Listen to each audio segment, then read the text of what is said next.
namoz o'qisa 5 mahal bo'ldi, yetarlimi? Ayol o'sishi, ulg'ayishi kurslarida o'qish kerak emasmi? Yo'q, bu yetarli emas. 5 mahal namoz o'qish yetarli emas. Nimaga? Chunki men o'zim ham namoz o'qiyman. Men buni hozir mana shunday erkaklarga ham tushuntirib bermoqchiman. Namoz o'qiysiz. Namoz o'qigan paytingizda siz xushu holatda bo'lishingiz kerak. Ya'ni butun mana meditatsiyani insonlar butun diqqatini meditatsiyaga qaratsagina u sizni hayotingizga kirib kelishni boshlaydi. Ya'ni meditatsiya avvalambor o'sha koinot bilan ulanish, ya'ni yuqori bilan ulanish. Ya'ni u ham aslida chet elda namoz yo'q. Alloh bandasiga o'zini tanitish uchun har qanaqa ilmni berdi. Kimdir meditatsiya orqali Robbimga yaqinlashadi, kimdir namoz orqali yaqinlashadi, kimdir mana yoga qiladi-da, hammasi Hindistonliklar ham hatto mana shunday qiladi, nima qiladi, tepaga qo'lini qiladi. Hammasi Allohdan har xil so'raydi-da. Biza endi Alloh bizni musulmon qilib yaratdi, bizga Alloh prямо bizga berildi, qalbimizga solindi Robbim borligi.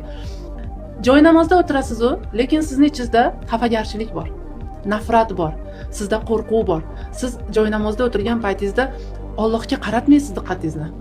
Sizni diqqatingiz hozir turmush o'rtog'im kim bilan yuribdimi, yo'qmi? Hozir meni bolam yig'lab qoladimi? Muammolarni o'ylaymiz.